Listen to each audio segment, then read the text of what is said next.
What's going on, guys, and welcome to part 9 of my Team career mode on F1 2021 for round 8, the British Grand Prix. It is my home Grand Prix, so really wanting to do well in this one, of course, more than ever, I would say. Looking at our facility upgrades, we're going to put the fabrication upgrade on chassis to make it so that we can have 2 upgrades happening at a time, because we really need to start making ground on the other teams and pulling away from Haas and Williams, because they're really catching up to us in R&D. We've got some upgrades that have come through here, and we're putting some more upgrades on the car for multiple different departments here, just trying to get as much stuff as we can on the car to boost our R&D up. As we can see here, I'm actually changing all the engine upgrades to the first option, which are all quite worn out. For practice, we did this last time in Austria. So yeah, I'm just going to keep running these in practice pretty much until they're worn out, so that our good engine components last longer and we can use them for qualifying and the race. For the activities, we've got quite a bit of time to play with here. We're going to do simulator training for our teammates. We've also got a funded team event, because those things, I think we lose a little bit of cash from them, but it basically gives a morale boost to all departments, so I always try and do those if I can. We've got a little bit of a personnel kind of event going on here. I'm not going to fully go over it, but we end up agreeing to whatever happens there. Now onto our fastest Q1 lap. Now I'm going to be honest, Silverstone is not my favourite track. I do quite like the track, I like the layout, and I do quite like the track, but I'm just not very good at Silverstone. This first section isn't too bad. It's when you start getting like to Cops and Maggots and Becketts, I am so slow, so bad through those corners, so I wasn't really sure how this was going to go. If you've been watching my career mode videos so far, you'd have noticed that I've been doing pretty poor in qualifying, and then kind of been having to make it up in the race. So really wasn't looking forward to it here. Norris lets us go past there, so we get maybe a little bit of a slipstream there, so that's a bit of a boost. Going into Cops, yeah, I actually get it all right this time, but I'm just not quick through Cops, and then through Maggots and Becketts here, it's just, I just cannot get the line and get the speed, especially this bit right here. I'm just so poor through that corner. I have been in both Formula 1 games that I've played, this and 2020. Silverstone is honestly one of my weakest tracks, and it sucks because it's actually probably the track that I know the most. Like, before playing the F1 games, Silverstone is probably the track that I've driven the most in other games. So yeah, it's a little bit disappointing that I am so poor at this track. We do quite a lot better than our original lap here, puts us into P6, but this is fairly early on in the session. However, going on to a later lap, we need to set a faster lap, because we're in P16 here.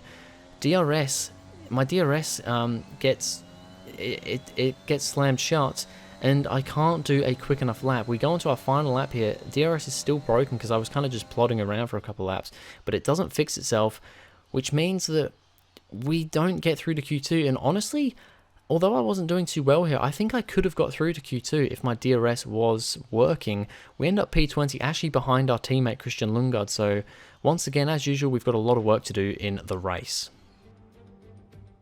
We return once again then to the home of British motorsport and the birthplace of the Formula 1 World Championship. It's race day here at Silverstone, and it's time for the British Grand Prix. Straddling the border of Northamptonshire and Buckinghamshire, the 18 corners of the Silverstone Circuit form the 3.6-mile beating heart of Formula 1.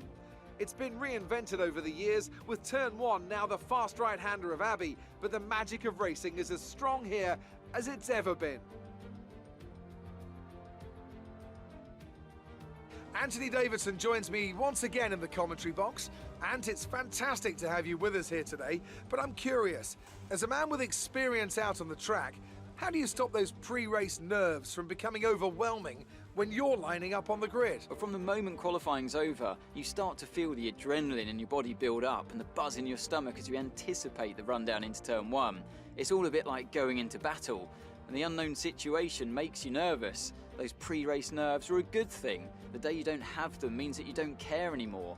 And of course, you have to make sure that all the procedures are second nature to you, so that they're not taking up too much of your capacity. With the race minutes away from starting, here's what today's grid rundown looks like. Good job yesterday from Valtteri BOTTAS. The Finn starts from pole position, and it's Lewis Hamilton alongside. Looking at the rest of today's grid, we have Ricciardo, Norris, Max Verstappen and Leclerc, Perez, Sainz, Fernando Alonso and Sebastian Vettel, Gasly, Ocon, Lance Stroll and Tsunoda, Raikkonen, Giovinazzi, Nikita Mazepin and Mick Schumacher, Lundgaard, Shaw, Russell and Nicholas Latifi. And now it's time to head down to the track. Alright, so we're going to 5 red lights at the British Grand Prix. It's a circuit that, like I said, I am not very confident at, and we've had a pretty poor qualifying, mainly because of that DRS issue, but we get a great start off the line. As I accidentally look back in my camera view, we get a good run on Mick Schumacher over our teammate Christian Lundgaard. He hangs it around the outside and he gets past us into here, but we're going to go side by side with him into the next corner. It's 2 by 2 with us and with the 2 cars up ahead of Mazepin and Giovinazzi. As we go around the outside through this corner here, we're just going to try and get the power down. We don't want to screw over our teammate, but we don't want to screw over ourselves. We managed to get the position on Lundgaard. We're up into P18 right now after starting in P20, and we're now hooked up behind Nikita Mazepin. We've got through the part of the lap that I am fairly confident with, and we're now at the part where I am slow. And I mean, you'll see it around here. We come through to go through Copse Corner, and this is just where I lose all pace. I just can't get the car turned in. I have to turn in really awkwardly to that corner and then just absolutely do so much ERS, because Copse is just a corner that I am absolutely terrible at. There's like an awful bump and you just can't get the car turned in. If I let off too much, I'm then way slower than the AI around that corner. And then through Maggots and Beckett's and off here going down this straight, I'm just so poor on this track. So that middle section especially, I mean, the first sector's okay for me, and the final sector's okay too, but that second middle sector, I'm just so poor on this track, and yeah, I really need to work on that, and just, I don't know, it's just, I've always struggled with that on this circuit.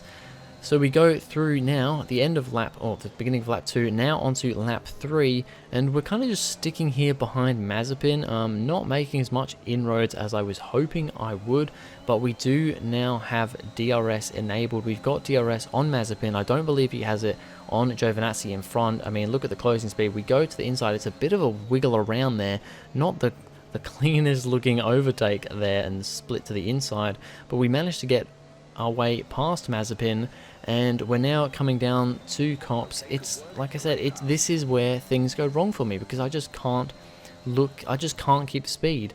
But then onto lap 4, we still managed to stay ahead of Mazepin. However, there's yellow flags up ahead.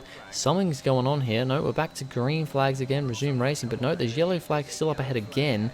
Not 100% sure what's going on here. As you can see up ahead, there's a car. Oh, bloody hell, we come really close. Pierre Gasly is out of the session. Safety car has been deployed. What is going on here? Something's happened with Gasly. He's had a crash or something? I don't know. He was just kind of sitting in the middle of the track. Fernando Alonso, as you can see on the right there, is also out. And Yuki Tsunoda is going slow as well. What has happened here? Something has gone on.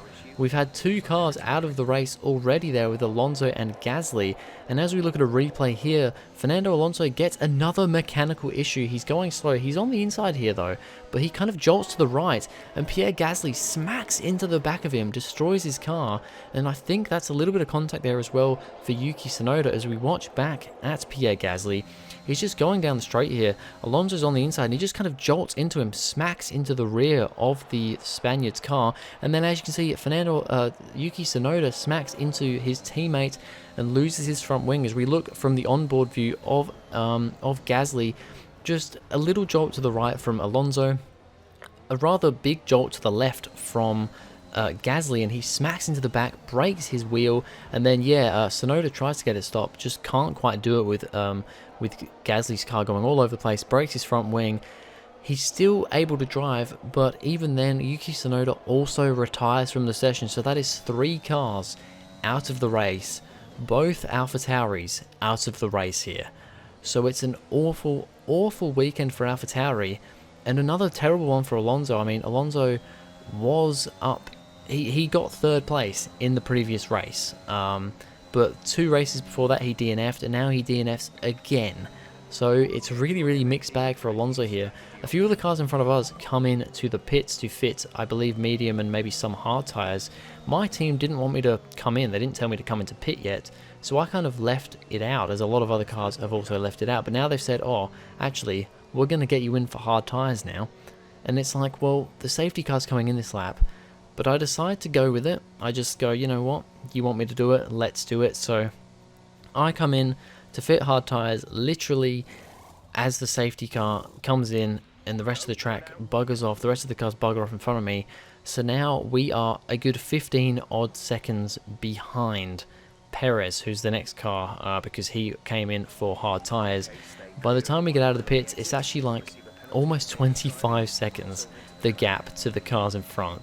So we've got a lot of clean air here, but it's going to be a pretty lonely few laps, that is for sure. On to lap 9 here, and once again, look, we're not gaining on the cars in front, maybe a little bit actually, because we just have so much clean air, but we're just completely on our own here. I mean, I've never been so lonely in a race, never been this lonely in a race, as up ahead, Daniel Ricciardo is out of the session, George Russell is out of the session, what is going on here, and Kimi Raikkonen is out of the session. That's another 3 cars DNF. That's 6 DNFs this race, and we're only 9 laps in. As we look at a little replay here of Daniel Ricciardo, he gets an overtake, tries to go for an overtake on George Russell. He's obviously trying to get past because he came into the pits on that first safety car. He gets the position on George Russell. However, up ahead, Kimi Raikkonen has a bit of an issue. Daniel Ricciardo smacks into the back of him, and then Russell smacks into the back of Ricciardo. So those two are out of the race with damage, and Kimi Raikkonen, as we see here, he's got an engine problem, and I don't know what the hell Ricciardo and Russell were doing. They just completely just jolted into him. And yeah, I mean, look here, like, he just literally jolted to the left. I don't know why.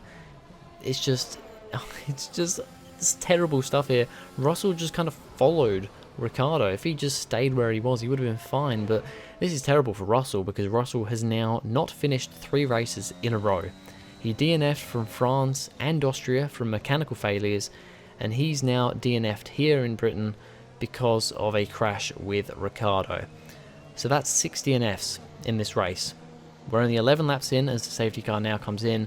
6 cars have DNF'd from this race. There are only 16 people left in this race as we go green for the second time from the second safety car.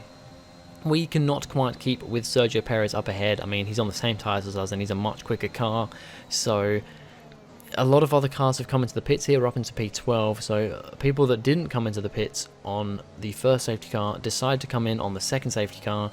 We stay out this time because we're on the hards. We're just going to live with it. I mean, we probably could have gone to mediums, but I don't think that would have been a viable option.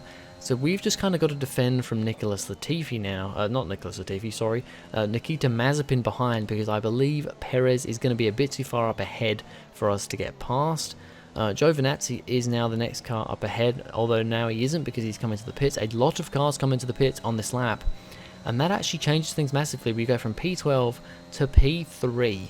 We are in P3. Now, it's not going to be P3 because cars behind us, much quicker cars behind us, are coming into the pits, but we are currently effectively P3. They've got to work their way back up the order. Now we look at a little bit of a replay here of a battle going on between Nicholas Latifi, my teammate Christian Lundgaard, and Mick Schumacher. These guys are just behind me, up in the points as well. I mean, Lundgaard's up in 6th place here. They're having a good little battle here, and it's going to be interesting to see how this battle progresses through the race because they're all very close on pace with each other throughout this race. As we go a little bit further in, lap 14, we continue watching this battle. Latifi is leading the train at the moment, but my teammate Christian Lundgaard, he's looking quite fierce. He wants to make an overtake happen, and he gets the slipstream on Latifi down through into Copse Corner. Coming through here, he's going to go for the inside, going into Maggots and Beckett's. It's a crazy place to be too wide, but he gets a beautiful, beautiful overtake done.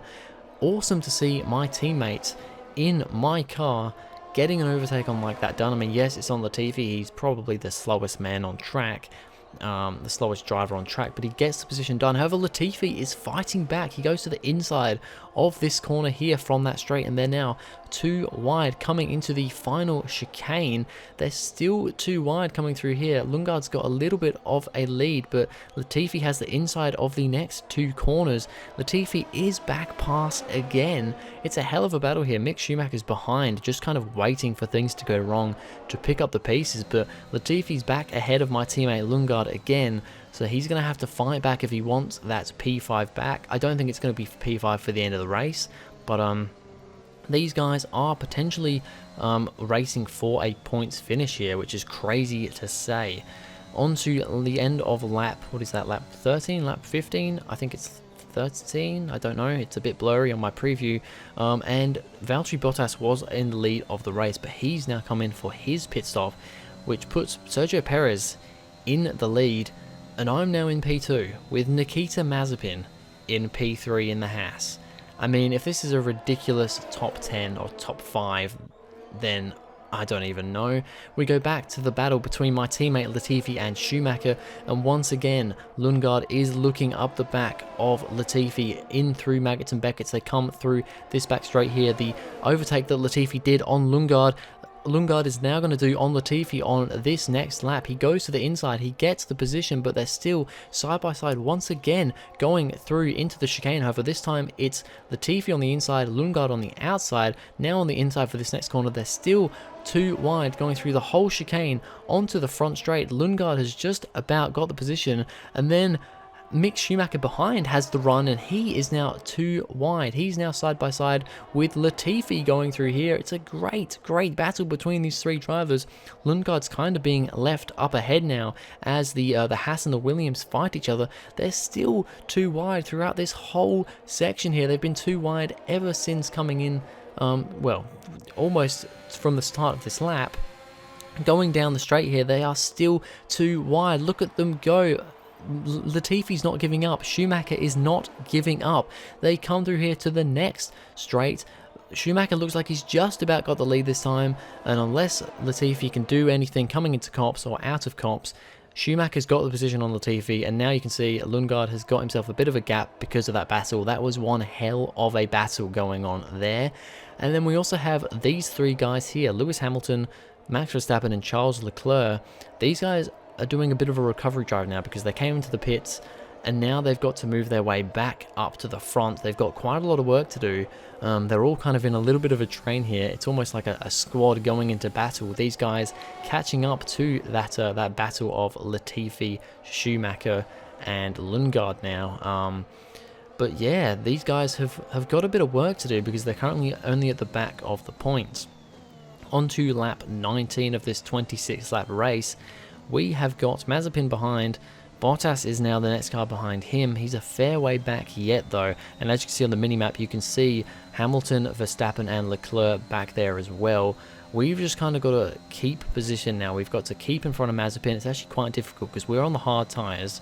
To be fair, the hard tyres are working quite well at the moment, but Mazepin is on mediums, and I believe they're actually fresher mediums, so in a lot of ways, I think Mazepin's got more pace than us here because of just how off the pace I am, and he's on quicker tyres. So this is just pure defensive driving for me. We're never going to catch up to Perez. He's way up ahead in the lead. So we've just got to defend for our life against Mazepin. On to lap 20, and Bottas is now here. We're not really going to fight him. We're just going to kind of let him go up the inside as Mazepin's now looking at the inside as well. We've got to be a little bit careful here. We don't want to fight with Bottas, but we also don't want to let Mazepin pass. So Bottas gets ahead. As you can see, he just waltzes off into the distance now.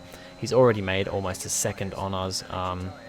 And we've just got to keep Nikita Mazepin behind because he's really the only one we're actually racing here. We're down into P3.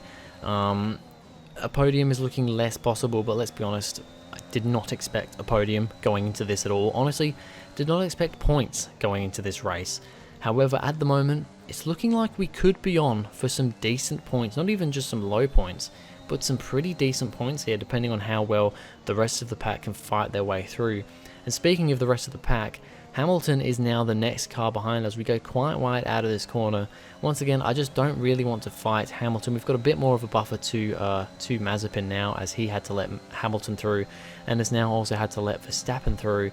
So Hamilton goes past us. We go through Copse here, and Verstappen will be the next car to let through. He catches us at a bit of an awkward point here, and I end up just braking a little bit into turn 1, just so that I'm not getting in a squabble with him there. That does lose us a bit of time to Mazepin behind though. So now we've got a defender against him, and now you've also got Charles Leclerc, and I believe it's Lando Norris behind as well. Those guys, this is the final lap of the race, so honestly, I'm thinking at this point, I don't reckon we need to let those guys pass. We're gonna fight with all these guys here as we see this big battle emerging right here. I'm just dumping as much ERS as I can on the straights because I want to stay ahead of Mazepin. However, he is now also under threat from Leclerc and Norris, and I don't know what he's thinking, but if it's anything like me, he's probably thinking, well, I'm not actually going to let these guys pass because I'm in a fight with, I'm in a fight with Mazepin, he's in a fight with me, so we're not going to let these other two, faster cars past. We come through Maggots and Beckett's here. Mazepin is relatively close, but not too close. I'm just trying to be as smooth as I can through here. It's the hardest part of the track for me, and it is really, really difficult to stay ahead. As we look at a little replay back behind us here, Lando Norris going for a move on Leclerc and Mazepin. He goes up the inside of Nikita Mazepin. That's good for us because Mazepin is now one position behind us. Lando Norris actually has a little bit of a sniff up the inside of us into the chicane, but he can't quite make it stick. Sergio Perez goes ahead to win the British Grand Prix. We come home for a bloody amazing P5. It's our best result so far this season. Our second points finish, our only points finish since round 1 in Bahrain. Did not expect to be here at all, but the two safety cars completely changed this race. Just a good result for us. Here at Silverstone. It was a memorable race, and what an impressive victory. Anthony, tell me, what was it that helped them achieve this success? A reliable car, that was the most important factor here. This was a real battle of attrition, and you could tell those at the front were trying to find a balance between running their outright pace and taking care of the car to reach the end. The drivers are en route to the podium as we speak. What a fantastic win for the Red Bull team. They performed exceptionally today, keeping us firmly on the edge of our seats throughout the entirety of the race. Congratulations to everyone at the team. So Sergio Perez comes through to win the race. It's the first win for Red Bull this season, which is awesome to see.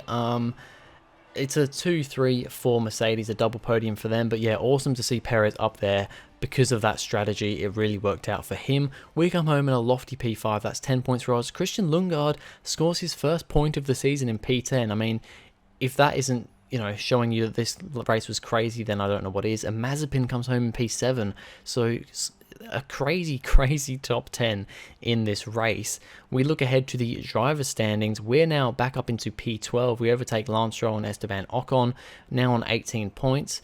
And I believe we will scroll down here. Valtteri BOTTAS still has a good lead of the championship. However, Sergio Perez overtakes Max Verstappen for 3rd place. Lundgaard, he's still in P18. He doesn't actually move, but he does now have a point to his name. So that's awesome to see. I don't really expect any more points from him, but it's good to see that he has now scored a point, and hopefully that'll lift his spirits up a little bit. We're still in P8 here. However, we gain a little bit of on Alpine here, as I don't believe Ocon scored any points, and of course Alonso retired from the race. And then Haas move up to P9 with 6 points. So anyway, that's it for this video, guys. Thank you very much for watching. If you enjoyed, please go ahead, like and subscribe, and I'll see you guys in the next video.